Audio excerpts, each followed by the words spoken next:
di dalam Quran, Allah itu menjaga kitabnya. Kok bisa dimakan rakyat? Nah, bukti bahwasanya Allah menjaga Al-Quran itu. Tadi Quran kan katanya masih misterius tuh siapa yang nulisnya. Nah, saya udah jawab. Zaid bin Haritsah yang pertama. Yang kedua Utsman bin Affan. Sumbernya nggak ada. Kamu cuma ngomong doang. Ibarat kata kamu ke pengadilan terus ngomong, saya mau melaporkan ini. Berapa nomor KTP-mu? 0. Iya. Ya nggak ada bukti tertulis. Permasalahan tentang siapa yang menulis Al-Quran. Ini dari sejarah. Saya kan mondok ya. Ketika wahyu satu persatu turun melalui malaikat Jibril. Ketika setiap kali turun, itu ayat Al-Quran pasti langsung ditulis. Sama? Memang ketika penulisannya belum di atas kertas, masih di atas tulang, batu, pelepah kurma dan lain-lain. Kemudian setelah ditulis, itu ayat-ayat tersebut yang sudah ditulis disimpan di salah satu ruangan di rumah Nabi Muhammad. Ada sisa-sisa peninggalannya gitu? Nah, tar dulu nanti saya jelasin satu. Setelah Nabi Muhammad wafat, pada khalifah pertama Abu Bakar itu kurang lebih ada 70 orang penghafal Al-Quran yang mati syahid. Nah, jika dibiarkan seperti itu, maka secara tidak langsung Al-Quran akan musnah. Ya, nah dari situ Sayyidina Umar bin mengusulkan untuk Al-Quran dibukukan. Dan yang menuliskan Al-Quran itu adalah Zaid bin Haritsah, anak angkat Rasulullah, orang Yaman. Karena Rasulullah tidak punya anak laki-laki. Anak laki-lakinya 3 wafat semua. Itu tertulis di mana nih, Bang? Nah, Harits bin Haritsah ini. Ini tertulis Zaid bin Haritsah nulisnya. Ya, Zaid bin Haritsah ini istrinya dinikahi sama Muhammad ya? Bukan? Anak angkatnya ini? Ini bukan ya, sih? Setelah cerai dinikahi sama Rasulullah. Ada sumber setelah beliau cerai ya mengatakan apa? Ada sumber yang tertulis bahwa Zaid bin Haritsah ini yang menulisnya? Yang menulis. Kalau sumbernya saya nggak tahu karena saya mondok di pesantren langsung terima jadi. Loh? Saya langsung terima jadi. Ceritanya ini. Ya karena kita perlu bukti yang otentik. Gitu. Kalau cuma sekedar mulut ke mulut ya nggak ada yang tahu gitu, Bang. Itu benar atau enggak gitu.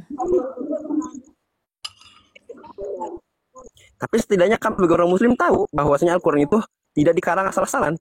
Bahwasanya Al-Quran itu benar-benar asli. Tidak ada yang rubah sedikit pun.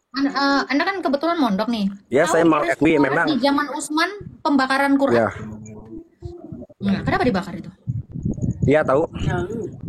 Nah, ketika Al-Quran yang dibakar di zaman Sayyidina Utsman, ya kan Utsman, itu adalah Al-Quran yang dibakar yang ditulis ke zaman Khalifah Abu Bakar. Tadi Al-Quran yang pertama kali ditulis. Dulu. Al-Quran yang pertama kali ditulis tadi ketika pada saat Khalifah Utsman bin Affan, itu ada perbedaan cara membaca Al-Quran di antara kaum muslimin. Nah, untuk perbedaan cara membaca kenapa kitabnya dibakar? Mendapatkan Bang. Iya, tar dulu. Iya nyambung ke situ. Cara membaca kan beda-beda. Untuk menemukan solusi dari hal itu karena kan beda-beda bacanya tuh. Nah, maka Al-Qur'an akan dibukukan kembali di zaman Sayyidina Utsman. Ketika Sayyidina Utsman sudah berhasil menulis Al-Qur'an kembali, nah Al-Qur'an yang ada di zamannya Abu Bakar itu dibakar. Makanya sekarang terkenal Quran Rasam Utsmani, bertuliskan Utsmani. Itu. Kamu bilang? Ya.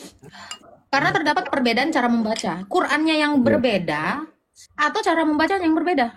Nah, cara membacanya itu yang berbeda, Teh. Kan soalnya cara membacanya yang berbeda, kenapa Qurannya yang dibakar? Nah, kenapa? Nah, dengerin dulu. Karena katanya gini kan, Quran itu tidak berubah dari zaman ini sampai sekarang nggak berubah. Kenapa dibakar? Nah, karena kan Al-Quran cuma ada satu, itu pun untuk bahasa kitanya mah kayak naskahnya lah. Jadi Al-Quran tuh masih belum dibukukan kayak zaman sekarang, masih di otak masing-masing. Nah, di otak masing-masing itulah ada perbedaan cara membaca. Nah, makanya pas zaman Sayyidina Utsman, itu Quran dibukukan kembali menjadi 4 buku. Dan disebarkan ke beberapa negara. Itu yang dibakar itu orangnya atau bukunya?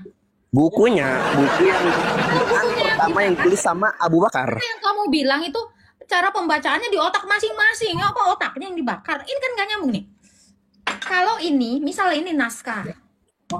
Ya. Inilah naskah yang dibakar itu. Kenapa dibakar? Ya. Kalau orangnya yang beda baca, kenapa naskahnya yang dibakar?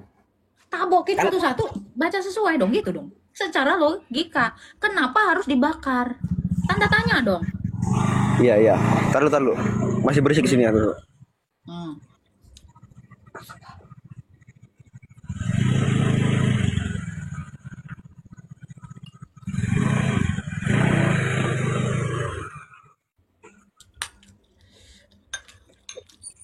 Oke, ya gini jadi Al-Quran kan pas itu belum disebarkan di dunia hanya ada satu pas zaman. Ini nggak nanya itu kenapa dibakar. Iya, tar dulu ini penjelasannya teh. Hmm. Kan satu. Nah, sedangkan yang dibaca oleh orang-orang kaum mukminin itu hafalannya.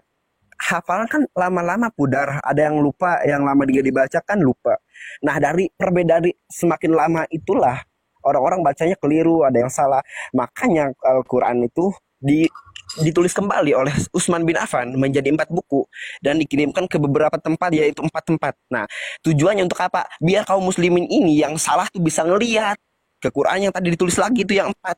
Kalau Nah, yang tujuannya supaya bisa ngeliat, harusnya itu jadi bukti, bukan dibakar.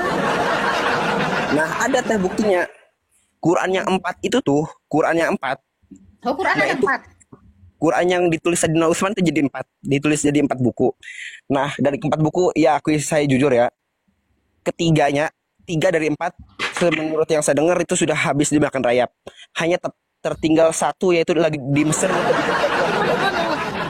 Kan ada narasi di dalam Quran. Allah itu menjaga kitabnya. Kok bisa dimakan raya? Nah, bukti bahwasanya Allah menjaga Al-Quran itu bukan berarti dia makan rayap, Allah tidak menjaga. Buktinya masih ada satu yang tersisa. Sampai sekarang masih ada. Qurannya gede banget. Boleh lihat. Nah, kalau lihat saya nggak bisa nunjukin, soalnya nggak di saya. Jadi pertanyaan saya ini belum terjawab ya. Kalau orangnya yang bacain beda-beda, kenapa naskahnya yang dibakar? Kenapa? Ini belum masuk ini. Apakah ini berbeda atau ini yang salah? Nggak dibuat yang baru? Atau ada revisi atau apa?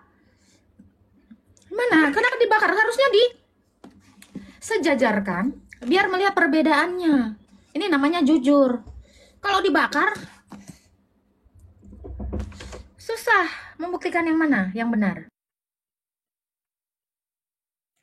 Kalau masalah untuk alasan dibakarnya sih, saya nggak terlalu mendalami alasan ke situnya teh. Yang saya pahami mah ketika saya belajar di pondok, yang saya perhatikan mah bahwasanya tujuannya ditulis kembali yang 4 tuh biar sama semua cara membacanya. Makanya Rasul Utsmani nggak tahu, mungkin cara penulisannya tuh bukan tulisan isinya ya, cara penulisan yang Quran pertama yang sama Quran Utsman ini mungkin beda, makanya cara pembacanya beda lagi. Mungkin Qurannya tetap teksnya sama, cuman tulisannya beda. Fontnya lah mungkin, kalau di Word mah mungkin gitu. Teksnya beda, tulisannya sama. Gimana ini?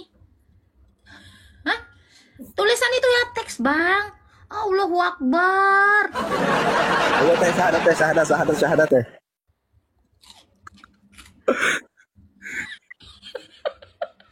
Ada aku kepedesan, Bang. Sampai nangis aku. Tulisannya teks. Tulisan udah pasti teks. Nah tadi kan teteh nanya tuh, Quran kan dijaga sama Allah. Nah coba teteh keliling dunia kemanapun, negara manapun, Quran tetap berbahasa Arab. Yang beda tuh cuma kalau berbahasa terjemahnya. Arab. Saya kalau nyiptain buku, ini misal nih buku ciptaan saya. Kemana-mana saya bikin bahasa Indonesia, nanti ada translatannya. Nggak ada yang spesial untuk itu. Nggak langsung jadi mujizat. Tinggal saya cetak ya berapa eksemplar, cetak yang banyak dengan dalam bahasa yang sama. Itu nggak ada yang spesial untuk itu. Masalahnya kenapa dibakar? Ada apa? Something wrong? Ya, saya mah orang jujur. Saya nggak tahu alasannya dibakarnya, maka kenapa. Itu yang pertama. Yang kedua, kamu mengatakan Zaid bin Haritsa yang menulis, yang paling pertama kali menulisnya ya. Ya. Adakah Zaid bin Haritsa menulis bahwa dia benaran, mengakui bahwa dia yang menulis pertama sekali Quran ini? Nah, ini dari sejarah juga teh. Ini mas saya belum. Buku apa? Sejarahnya Sirah Nabawiyah. Sirah Nabawiyah tebal. Pasti terkenal. Teteh juga tahu pasti meskipun nggak pernah baca. Tunjukin. Teman saya punya. Sirah nggak ada itu. Teman saya punya. Teteh punya kitabnya? Apa teh? Pertanyaan Pak? Mana pengakuan Zaid bin Haritsa yang menulis? Tidak ada pengakuan. Loh, kalau dia nggak ngaku. Nih. Di sejarah tuh kayak gini. Ketika wahyu turun, ini saya jujur, Rasulullah Muhammad bin Abdullah itu orangnya ummi. Ummi itu udah kalau diartikan ke bahasa Indonesia artinya orang yang tidak bisa membaca, tidak bisa menulis. Ya, kenapa ummi? Karena jika Rasulullah pintar baca, pintar nulis, nanti orang-orang non-muslim mengiranya Quran itu karangannya Muhammad, bukan wahyu Kalau Tuhan. saya tunjukkan bahwa Muhammad itu bisa menulis gimana? Emang ada? Ada ayatnya di Quran. Kamu mondok kan? Iya. Kamu baca surah Al-Bayyinah ayat 2. Nah. Siapa yang baca? Al-Bayyinah ayat 2. Muhammad baca. Ntar dulu. Saya nggak pegang Quran sekarang. Googling. Bisa keluar dari ini. Mau nanti cek ya. Ini Quran NU ya? Iya. Kelihatan? Mana yang nomor ayat 2? Yaitu seorang Rasul dari Allah yang membacakan Muhammad yang membacakan lembaran tersebut. Alhamdulillah ya. Nih, teteh. Saya tadi mengatakan bahwasanya Muhammad itu ummi, tidak bisa membaca, tidak bisa menulis, tapi beliau sangat kuat dalam hafalannya. Ini dia membaca lembaran, berarti ada teks yang dibaca. Mbak, kan saya tadi saya nggak ada hubungannya itu. Mbak, saya tadi kan mengatakan bahwasanya kamu mondok berapa tahun? Saya mondok 10 tahun.